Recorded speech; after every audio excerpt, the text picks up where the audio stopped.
At 6:30 in the morning on June 6, 1944, the sky above the English Channel was gray and heavy with clouds.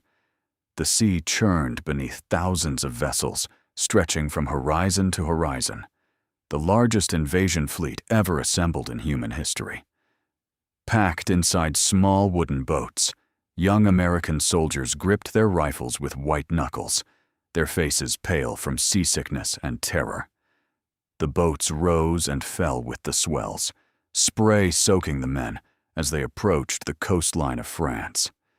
These were Higgins boats, flat-bottomed, wooden-sided, barely 36 feet long. They looked almost primitive compared to the massive battleships and destroyers escorting them. The German defenders on the cliffs above could not have known that these humble vessels, dismissed for years as useless by the very navy that now depended on them, would prove to be among the most important weapons of the entire war. When the steel ramps dropped that morning, men charged forward into a wall of machine gun fire. Some boats landed in the wrong places. Some were hit by artillery before they reached the sand. Others struck underwater obstacles that tore open their hulls. But they kept coming. Wave after wave, hour after hour. More than 1,500 Higgins-designed landing craft ferried more than 150,000 Allied soldiers onto the beaches of Normandy in the first 24 hours alone. By nightfall, the liberation of Europe had begun. 20 years after the war ended, former President Dwight Eisenhower sat in his office in Gettysburg, Pennsylvania. He was meeting with a young historian named Stephen Ambrose, discussing his experiences as Supreme Allied Commander. The two men talked for an entire afternoon about what access Ambrose would have to Eisenhower's papers and what would be involved in writing the general's biography. Near the end of their conversation, Eisenhower noticed that Ambrose was teaching at a university in New Orleans. He asked the young historian if he had ever known a man named Andrew Higgins. Ambrose said he had not. Higgins had died in 1952, before Ambrose moved to New Orleans. Eisenhower looked at the young historian and said words that would reshape how history remembered the war. He said that Andrew Higgins was the man who won the war for us. Ambrose's jaw dropped at a statement like that from a source like that. Eisenhower continued. He explained that if Higgins had not designed and built those landing craft, the Allies could never have landed over an open beach. He did not know how they ever would have gotten back into Europe. The whole strategy of the war would have been different. Coming from the man who had planned and commanded the invasion of Europe, this was an astonishing claim. How could a small wooden boat, designed by a Nebraska-born boat builder from the swamps of Louisiana, have changed the course of the greatest conflict in human history? The answer lies in one of the most remarkable untold stories of World War II, a story of genius, stubbornness, bureaucratic warfare, and a single dramatic showdown that proved the experts wrong. The Higgins Boat, officially designated the Landing Craft Vehicle Personnel, was a deceptively simple vessel. It measured just over 36 feet in length and nearly 11 feet in width. Its hull was constructed primarily of plywood, keeping the weight down and the cost low while conserving precious steel for other war production. The sides offered some protection from small arms fire, but were never intended to withstand direct hits from artillery or heavy weapons. The boat was powered by a 225 horsepower gray marine diesel engine that could push it through the water at 12 knots, roughly 14 miles per hour. This was not particularly fast by naval standards, but speed was never the primary requirement. What mattered was reliability, shallow draft, and the ability to operate in conditions that would ground or swamp conventional vessels.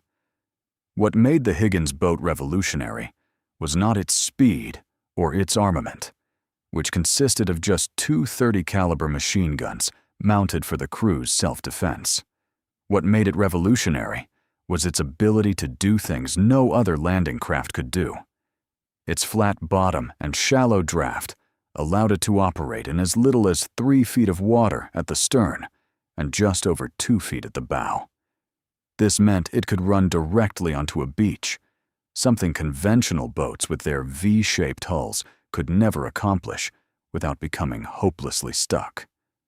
The protected propeller, housed in a tunnel stern that Higgins had originally designed for navigating debris, choked Louisiana bayous, kept the mechanism safe from sand and debris when the boat grounded itself on shore.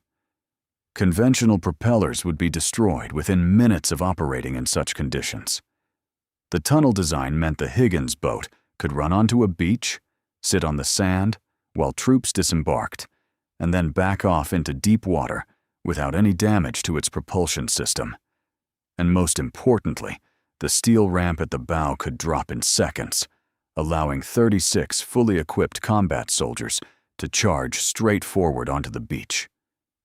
This was a radical departure from all previous landing craft designs, which required troops to climb over the sides and drop into the water while exposed to enemy fire from every direction. The bow ramp concentrated the disembarkation into a single protected channel, allowing men to reach the beach faster with less exposure. Within 3 to 4 minutes, the boat could disembark its troops, raise its ramp, reverse itself off the sand, and return to its mothership for another load.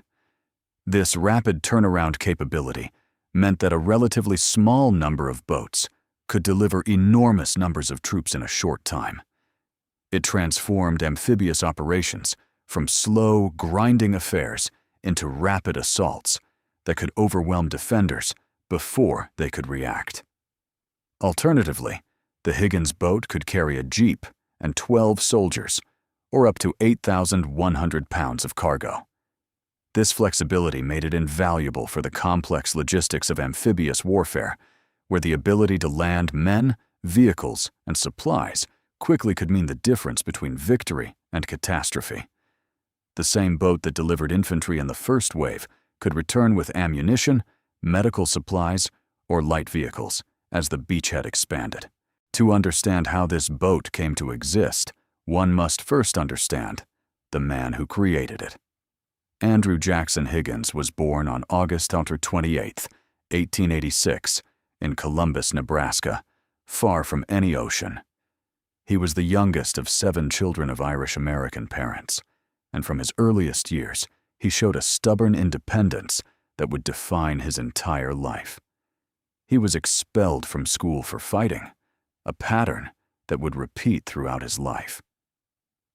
He started a grass-cutting business at age 9 and rapidly expanded it until he was employing other boys to cut grass throughout the neighborhood. At 12 years old, he built his first boat in the family basement. It was an ice boat, and when completed, he realized it was far too large to fit through the basement doors or windows. While his mother was away shopping, young Higgins borrowed jacks from a nearby construction site and removed a section of the basement wall between 2 windows. He and a friend extracted the boat, then rebuilt the wall section before his mother returned. This story captured everything about the man he would become: bold, resourceful, willing to bend rules when necessary, and absolutely determined to accomplish what he set out to do, regardless of what obstacles stood in his way.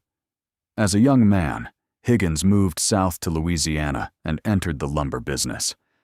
The swamps and bayous of the Mississippi Delta presented a unique challenge for anyone trying to extract timber. The waterways were shallow, rarely more than a few feet deep, and often much less. They were choked with vegetation, submerged logs, and constantly shifting sediment. Conventional boats could not navigate these treacherous conditions. Their hulls would run aground, their propellers would foul on debris, and their deep drafts would leave them stuck in the mud. So Higgins designed his own boats. He took a correspondence course in naval architecture, studying engineering principles through mail-order lessons, while working full-time in the lumber trade. By 1926, he had created what he called the Eureka boat. It was a flat-bottomed, shallow draft craft with a revolutionary protected propeller housed in a tunnel stern. It could operate in as little as 18 inches of water, navigate the twisting bayou channels at high speed, and run directly onto muddy banks before backing itself off with ease. His customers were trappers who needed to access remote areas of the swamps. They were oil drillers, whose exploration teams required transportation through roadless wetlands. And according to persistent rumors that Higgins never entirely denied, they included Prohibition-era bootleggers looking for fast boats to outrun the Coast Guard on dark Louisiana nights. Some accounts suggest that Higgins sold fast boats to the Coast Guard for chasing rum runners, then turned around and sold even faster boats to the rum runners themselves. Whether or not these stories are entirely true, they captured the essence of Andrew Higgins. He was a businessman first, and he would sell to anyone who was buying. He had no particular loyalty to either side of the law. He had loyalty only to his boats and to his conviction that he built the best shallow water vessels in the world. Life magazine profiled him in August 1943 and described his personality in vivid terms. His profanity, the magazine noted, when called into play, flowed as naturally as water from a spring and was famous for its opulence and volume. He drank Old Tailor bourbon prodigiously, though he claimed he only drank while he was working, which was essentially all the time. He fought at the drop of a hat and had been known to throw punches at business rivals and Navy officers alike. He was, in short, the kind of man that bureaucrats instinctively distrusted and military brass could not control. He had no respect for rank, no patience for procedures, and no interest in diplomatic niceties.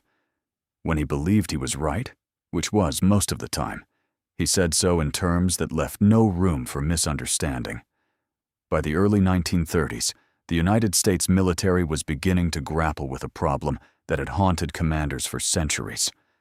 How do you land an army on a hostile shore? The question was not merely academic.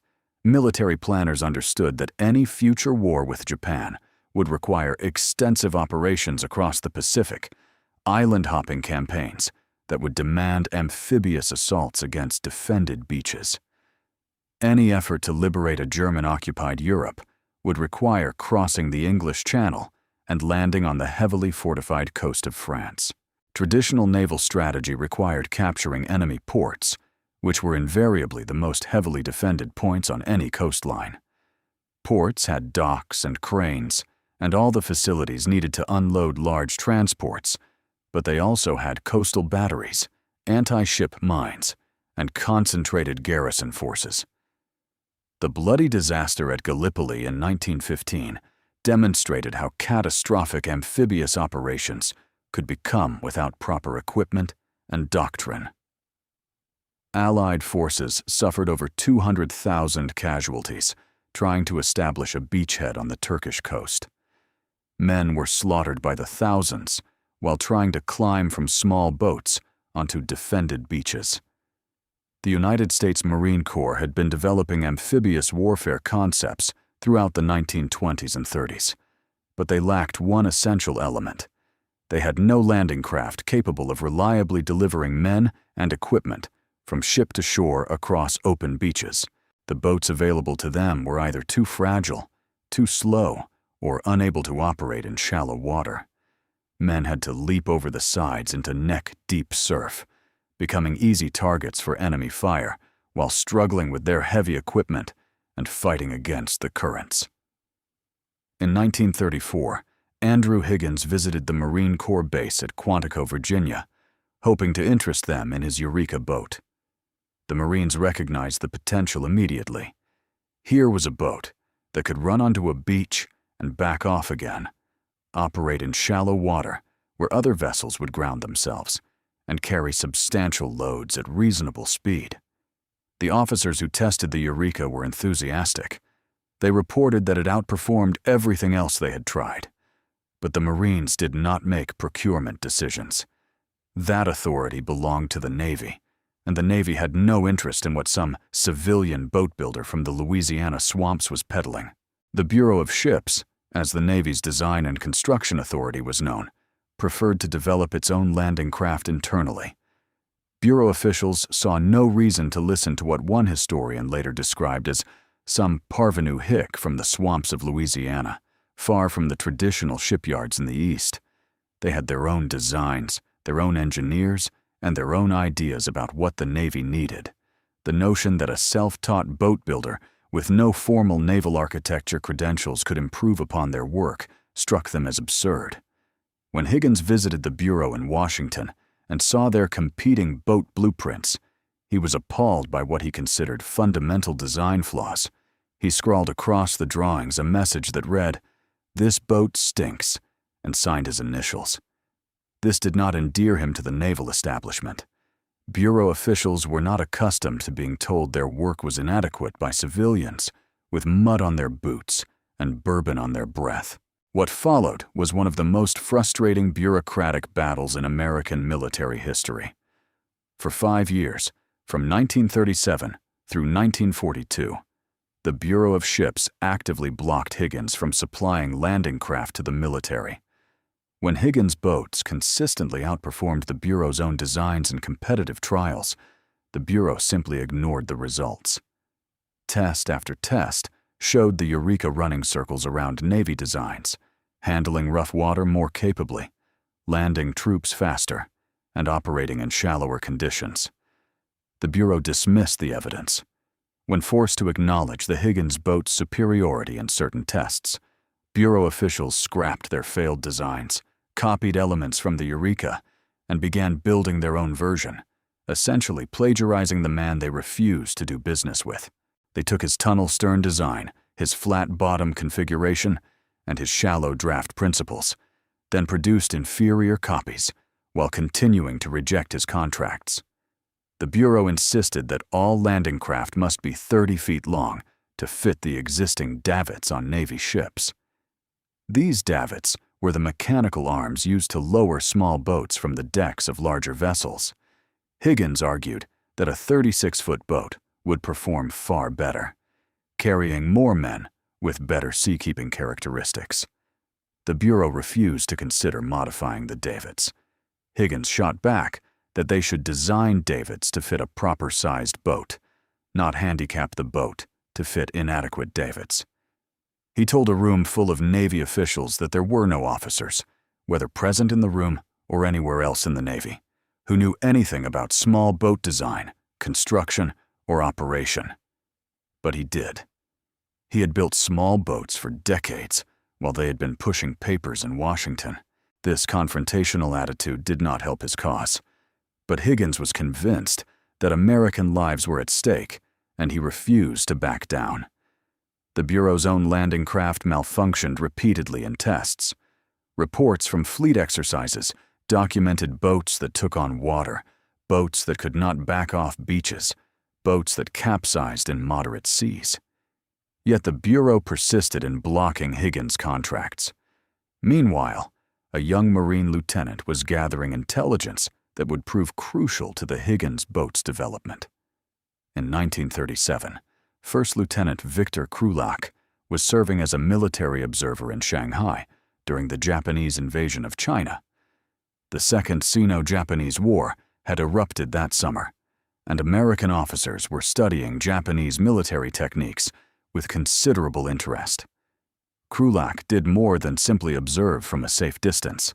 At dawn one morning in late August, he sailed a Navy tugboat directly into the midst of a Japanese landing operation at the mouth of the Yangtze River, flying the American flag to signify neutrality. Accompanied by a Navy photographer and an aide to Admiral Harry Yarnell, he photographed and sketched the Japanese landing craft in action. He noticed something remarkable about their design. The Japanese Daihatsu-class boats featured an innovation no American vessel possessed: a retractable ramp at the bow that allowed troops to disembark straight forward rather than climbing over the sides. This meant Japanese soldiers could hit the beach running, while American troops were still struggling to haul themselves over gunwales and drop into the surf. Krulak recognized immediately that this design could transform amphibious warfare. He produced a 13-page report with photographs, drawings, and technical specifications. Instead of men presenting themselves as individual targets while climbing out of boats, they could charge forward together in a concentrated rush. The psychological and tactical advantages were obvious. He sent his detailed reports and photographs back to Washington, expecting his intelligence to receive immediate attention.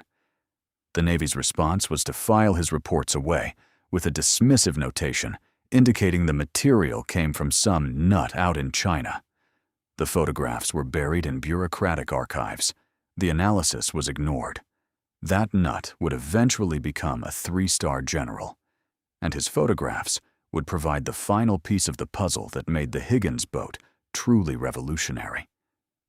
By 1941, war was clearly approaching, and the Marines were desperate. They had seen the Higgins Boat perform brilliantly in fleet exercises year after year. In 1939, the commanding officer of the 1st Battalion, 5th Marines, filed a report after extensive testing. He stated that the Higgins Boat gave the best performance under all conditions. It had more speed, more maneuverability, handled easier, and landed troops higher on the beach than any competing design. It also had greater power in backing off the beach. Not once was the boat observed having difficulty in retracting. General Holland Smith, nicknamed Howling Mad for his explosive temper and aggressive advocacy for Marine interests, became one of the strongest champions of the Higgins Boat. He later wrote that to get the boat the Marines needed, they went straight to the builder, Andrew Higgins, discussed plans with him, and he built the ramp boat, while the Bureau of Ships was still dazed by the temerity of their suggestion. Smith believed the Higgins Boat contributed more to their common victory than any other piece of equipment. But the Marines could not override the Bureau of Ships. The Bureau controlled procurement, and the Bureau wanted nothing to do with Andrew Higgins. The Marines could advocate, they could protest, they could send report after report documenting the superiority of Higgins' designs. None of it mattered. The Bureau had decided that it would develop its own landing craft, and no amount of evidence would change that decision. In March 1941, General Holland Smith sent Captain Krulak to New Orleans to meet Andrew Higgins directly. Krulak brought his photographs and sketches of the Japanese ramp, bowed landing craft that Washington had dismissed. Years had passed since he first submitted his intelligence reports, and nothing had been done with the information.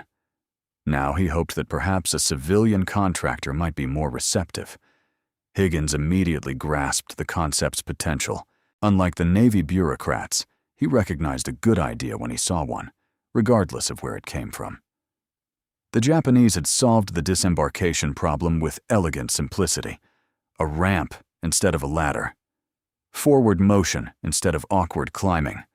Higgins saw at once how this could be adapted to his existing designs. Working at his own expense without any Navy contract or guarantee of reimbursement, Higgins began building prototypes of a ramped version of his Eureka boat. By late May 1941, he had 3 completed and ready for testing. The Navy had said it could not be done in such a short time. Higgins replied with a phrase that would become characteristic of his entire career. He shouted back at them that they should just be there in 3 days, and he would have working boats to show them. On May 26, 1941, Commander Ross Daggett from the Navy Bureau of Ships and Major Ernest Linsert, Secretary of the Marine Corps Equipment Board, witnessed demonstrations on Lake Pontchartrain near New Orleans. The tests involved offloading a truck and embarking and disembarking 36 Higgins employees who simulated combat troops. The results were everything Higgins had promised. The ramp transformed an already excellent design into something revolutionary. Instead of troops climbing over the sides and presenting themselves as easy targets, they could now charge straight forward the instant the ramp dropped. The entire disembarkation could be completed in seconds rather than minutes. Men could hit the beach with their weapons ready and their formations intact. On December 8, 1941, the day after the Japanese attack on Pearl Harbor, Andrew Higgins filed his patent for the retractable steel bow ramp. The timing was not coincidental. Higgins knew that war had come, and he wanted his design protected before the inevitable flood of military orders began. United States Patent Number 2,341,866 would be issued on February 15th, 1944, just months before D-Day. It would eventually be recognized as one of the most important military innovations of the 20th century. But the Bureau of Ships still would not relent. Even as America mobilized for global war, Bureau officials continued blocking Higgins' contracts and pushing their own inferior designs. It was a remarkable display of bureaucratic stubbornness in the face of national emergency. Men were dying. Time was critical. And still the Bureau refused to acknowledge that an outsider had built something better than anything they could produce. It took intervention from the highest levels of government to finally break the deadlock. Senator Harry Truman of Missouri had established the Senate Special Committee to investigate the National Defense Program in March 1941, several months before Pearl Harbor. This body was tasked with rooting out waste, fraud, and inefficiency in America's war production. As the war effort expanded, the Truman Committee became one of the most powerful oversight bodies in Washington. Andrew Higgins traveled to Washington and made his case directly to Senator Truman. He brought documentation of the Navy's obstruction. He brought test results showing his boats outperforming Bureau designs. He brought evidence that the Bureau had copied his innovations while refusing to buy his products. And he brought his characteristic bluntness about what all of this meant for American fighting men. Truman was won over. He had seen enough evidence that the Bureau of Ships was sabotaging the war effort to protect its bureaucratic turf. The senator demanded a definitive head-to-head test that would settle the matter once and for all. No more excuses. No more bureaucratic maneuvering. One test, conducted under controlled conditions, with observers from multiple agencies present to document the results. On May 25, 1942, both boats were brought to Norfolk, Virginia, for the contest that would determine the future of American amphibious warfare. The test was simple but demanding. Both vessels had to carry a 30-ton tank through choppy seas and land it on a beach. The conditions were deliberately challenging, designed to simulate actual combat situations where landing craft would have to operate in heavy weather. What happened next became legendary. The Bureau of Ships craft struggled from the start. In the rough water, it began taking on dangerous amounts of spray. The boat pitched and rolled alarmingly. The design that had looked acceptable in calm water tests showed its fundamental flaws when the waves started building. At one point, sailors on board were observed sitting on the railings, preparing to jump overboard if the vessel capsized. The Bureau boat nearly sank before it could even reach the beach. It wallowed helplessly in the swells, unable to maintain course or speed. Meanwhile, the Higgins boat handled perfectly. It cut through the waves with minimal difficulty, its flat bottom skimming over the swells, while its tunnel stern kept the propeller protected from debris in the churning water. The boat reached the shore, deployed its tank without incident, and then turned around to rescue the floundering Navy vessel. The Higgins boat had to tow its competitor back to port. The demonstration could not have been more conclusive. Observers from the Army, the Marines, and the Navy all witnessed the same thing. The Bureau's design had failed catastrophically. The Higgins design had succeeded flawlessly. There was no technical ambiguity to argue about, no room for interpretation, no bureaucratic escape route. An Army officer present at the Norfolk test wrote in his official assessment that as far as comparison of characteristics was concerned, there was simply no comparison. It was clearly demonstrated even to enlisted men accompanying the tests that the Higgins lighter could get them there in a choppy sea, and the other lighter just could not make the trip. The Truman Committee's formal report was devastating. It concluded that the Bureau of Ships had stubbornly persisted for over 5 years in clinging to an unseaworthy tank lighter design of its own. The report accused the Bureau of flagrant disregard for the facts, if not the safety and success of American troops. The language was as harsh as any official government document of the era. Careers were destroyed. Leadership was replaced. In October 1942, new leadership was installed at the Bureau of Ships. Andrew Higgins finally received his contracts. The vindication was complete, but 5 years had been lost. 5 years, during which American forces had gone to war without adequate landing craft. 5 years, during which better-equipped enemies had seized the initiative across the Pacific and prepared their defenses in Europe. The cost of bureaucratic obstruction would never be fully calculated. Now Higgins had to make up for lost time. His small New Orleans boatyard, which had employed about 75 workers before the war, began an expansion that would have seemed impossible just months earlier. Higgins Industries eventually operated 7 major plants throughout the New Orleans area, employing more than 20,000 workers at peak production.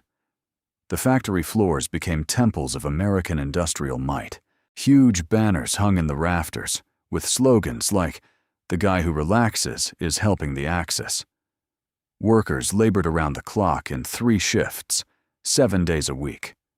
At peak production, Higgins Industries was turning out more than 700 boats per month. When factory space ran short, the city of New Orleans closed streets around the Higgins plants so workers could build boats outdoors in the thoroughfares. By September 1943, the statistics were staggering. Of the more than 14,000 vessels in the United States Navy's combat motorboat fleet, more than 90% had been designed by Higgins Industries. This figure reflected the enormous numbers of small craft required for amphibious operations, a remarkable testament to one man's vision and one company's productive capacity. One detail of Higgins Industries deserves special mention. Despite operating in the segregated Deep South of the 1940s, Andrew Higgins employed the first fully integrated workforce in New Orleans. Black and white workers labored side by side on the assembly lines. Men and women earned equal pay for equal work.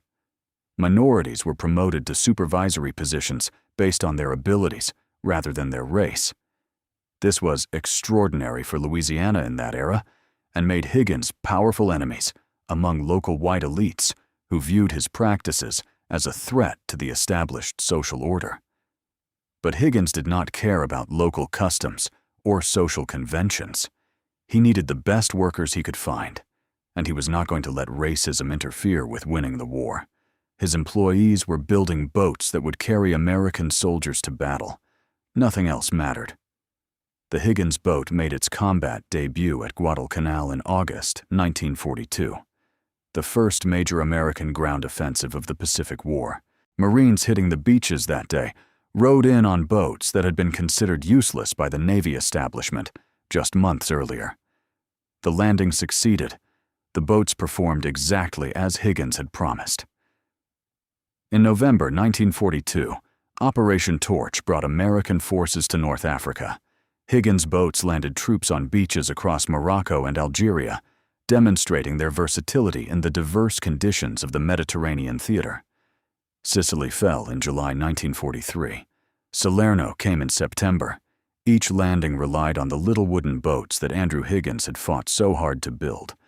But the supreme test was yet to come.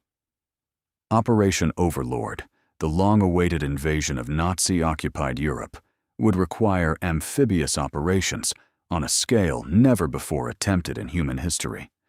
Everything depended on getting enough men and equipment across the beaches of Normandy fast enough to establish a defensible beachhead before German reinforcements could counterattack.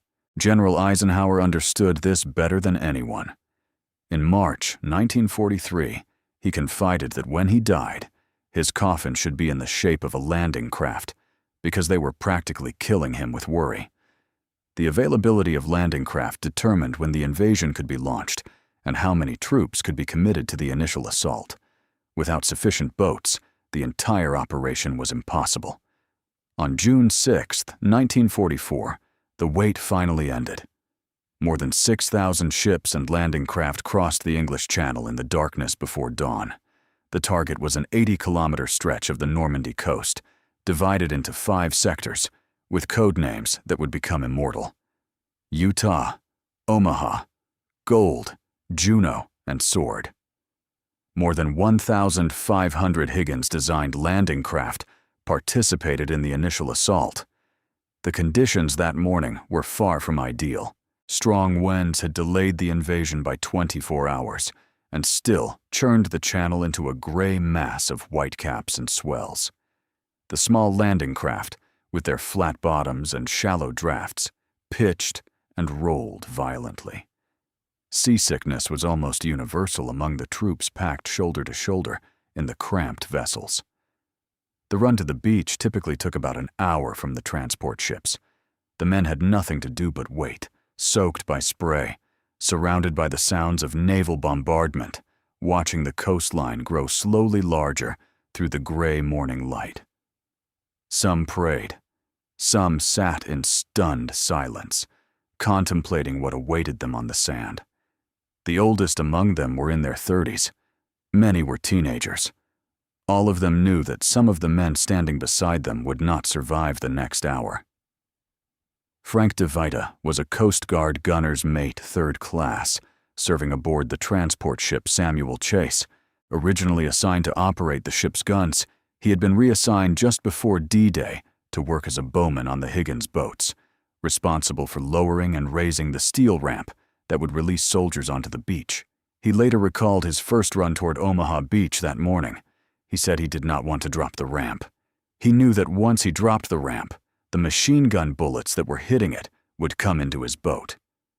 The German defenses on Omaha were the strongest of any beach, and the defenders had a clear field of fire down onto the landing craft. The ramp fell. Only a handful of soldiers made it off before the withering fire cut them down. The ramp would not close because dead soldiers' bodies had fallen against it, pinning it in place. DeVita had to crawl over the dead men to free the mechanism and close the ramp. He returned to the Samuel Chase with his boat damaged and his nerves shattered. Then he faced a decision that would define the rest of his life. He could stay aboard the ship, safe from the machine guns waiting on the beach, or he could go back into the belly of the beast and face the guns again. He made his choice. He said this was what he had been trained to do. He went back. 15 times over the next 18 hours, he made the run to Omaha Beach.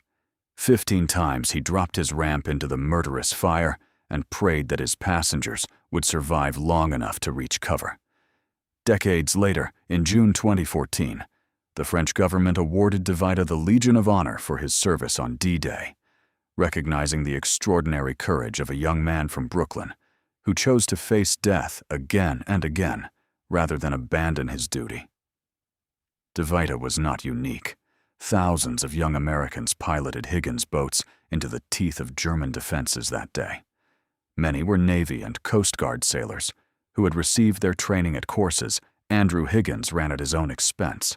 He had personally overseen the instruction of more than 30,000 soldiers and sailors in the proper operation of his boats, determined that the men who used his designs would know how to handle them in combat. The most iconic photograph of World War II captures this moment. Titled Into the Jaws of Death, it was shot by Coast Guard chief photographer's mate Robert Sargent from the back of a Higgins boat at approximately 7:40 in the morning on June 6th. It shows soldiers of Company E, 16th Infantry Regiment, 1st Infantry Division, wading toward the easy red sector of Omaha Beach, their rifles held above the churning surf, the ramp of the landing craft framing the shot like a doorway into hell. Sargent was serving aboard the same ship as Frank DeVita, the Samuel Chase.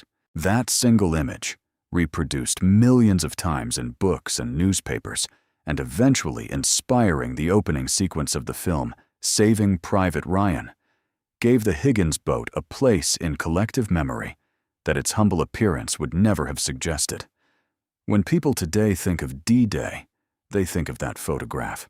They think of the steel ramp and the wooden sides, and the men who charged forward into history. By the end of June 6th, more than 150,000 Allied troops had landed on the beaches of Normandy. Within days, that number had grown to more than 300,000. Within a month, more than 800,000 men, 150,000 vehicles, and 570,000 tons of supplies had crossed those beaches. The beachhead had expanded into a full-scale invasion. None of it would have been possible without the Higgins boat. The Germans had built their Atlantic wall defenses around the assumption that the Allies would have to capture fortified ports to land their armies in significant numbers. They had concentrated their strongest forces around Cherbourg, Le Havre, Calais, and other major harbor cities. The ability of Higgins boats to land across open beaches meant that Allied commanders could choose where to invade rather than being forced to attack the most heavily defended positions. This single capability transformed the strategic equation of the entire war. It allowed the Allies to strike where the enemy was weakest rather than where he was strongest. It made the liberation of Europe possible. The Higgins boat saw action in virtually every major Allied amphibious operation of the war. Beyond Normandy, it delivered troops to the beaches of southern France in Operation Dragoon. It carried soldiers across the Rhine River in the final invasion of Germany itself. In the Pacific, it put Marines ashore at Tarawa, Guam, Peleliu, the Philippines, Iwo Jima, and Okinawa. More than 23,000 Higgins boats were manufactured during World War II. Higgins Industries itself built approximately 12,500 of these vessels, while the remainder came from licensed manufacturers, including Chris Craft, which produced more than 8,000, along with smaller contributions from Owens Yacht Company, Richardson Boat, and Matthews Company. They served in every theater of operations and participated in every major landing. General Douglas MacArthur famously splashed out of a Higgins boat onto the Philippines in October 1944, fulfilling his promise to return 2 years after his forces had been driven from the islands. Marine General Holland Smith, the same officer who had championed Higgins boats before the war began, declared that without them, landings on Japanese-held beaches in large numbers would have been unthinkable. Coming from a Marine general, this was high praise indeed. The Marines had built their entire doctrine around amphibious operations, and the Higgins boat had made their doctrine possible. The story of the Higgins boat offers lessons that extend far beyond military history. It is a story about the clash between innovation and bureaucracy, between individual vision and institutional inertia. It demonstrates how organizations can become so invested in their own procedures that they lose sight of their fundamental purpose. The Navy existed to defend the nation and win wars. The Bureau of Ships existed to support that mission by providing the best possible equipment to American forces. But somewhere along the way, the Bureau forgot this purpose. Protecting its own authority became more important than protecting American lives. Maintaining traditional methods became more important than adopting superior innovations. It took an outsider, a profane and pugnacious boat builder from Nebraska, to provide what the world's most powerful navy could not design for itself. And it took a Senate investigation to force the Navy to accept his help. Andrew Higgins did not live to see his full vindication in history. He died on August 1, 1952, at the age of 65, worn out by the tremendous effort of wartime production and the bitter disappointments that followed. After the war, military contracts evaporated almost overnight. Higgins Industries, which had employed tens of thousands of workers at its peak, could not survive the transition to peacetime. The company he had built was eventually dissolved. The man who had provided the boats that won the war ended his days nearly forgotten. His contribution to victory was largely ignored in the immediate post-war years. Popular histories of World War II focused on generals and admirals, on grand strategy and decisive battles. The humble landing craft that had made those battles possible received little attention.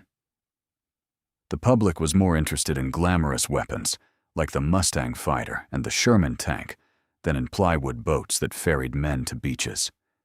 It was not until the late 1990s, during a resurgence of interest in World War II, driven by the 50th anniversary of the war's major events, that Higgins and his boats began receiving appropriate recognition. Stephen Ambrose's writings about D-Day brought the Eisenhower quote to widespread public attention. The National World War II Museum was established in New Orleans, specifically to honor the city where Higgins had built his empire of boats. Today, a memorial to Andrew Jackson Higgins stands in his hometown of Columbus, Nebraska. A duplicate sculpture overlooks Omaha Beach in Normandy, France, where thousands of American soldiers once splashed ashore from the boats he designed. In 2019, Higgins was inducted into the National Inventors Hall of Fame for his revolutionary landing craft designs. When Dwight Eisenhower sat in his Gettysburg office in 1964 and told Stephen Ambrose that Andrew Higgins was the man who won the war for us, he was making a claim that might seem excessive at first hearing. Many factors contributed to Allied victory: the industrial might of America, the courage of ordinary soldiers, the strategic brilliance of commanders, the sacrifices of allies around the world. But Eisenhower understood something fundamental that casual observers might miss. Without the ability to land armies across open beaches, none of those other factors could have been brought to bear. The whole strategy of the war would have been different if Higgins had not designed and built his boats. The Allies would have been forced to assault fortified ports directly, suffering massive casualties in every landing. The island-hopping campaign across the Pacific would have ground to a halt. The liberation of Europe might have been delayed by years, or might never have succeeded at all. The Higgins boat was not a weapon in the conventional sense. It carried no devastating firepower. It sank no enemy ships. It dropped no bombs. But it solved a problem that had bedeviled military commanders throughout history. It gave armies the ability to strike where they chose, rather than where the enemy was prepared to receive them. It turned coastlines from barriers into highways. More than 200,000 Americans crossed hostile beaches during World War II. Most of them arrived in Higgins boats. The men who designed those boats, who built them in the factories of New Orleans, who piloted them through shot and shell onto foreign shores, deserve to be remembered alongside the soldiers who charged up the beaches and the generals who planned the campaigns. Andrew Jackson Higgins fought his own war long before the shooting started. He fought against bureaucratic arrogance, institutional blindness, and the comfortable assumptions of men who believed they knew better than anyone else. He won that war just in time for his boats to win the larger one. The next time you see that famous photograph of soldiers wading toward Omaha Beach, look at the steel ramp framing the shot. Look at the wooden sides of the boat that carried them across the channel. And remember the man from Nebraska who built it, the officials who dismissed it, and the young men who wrote it into history.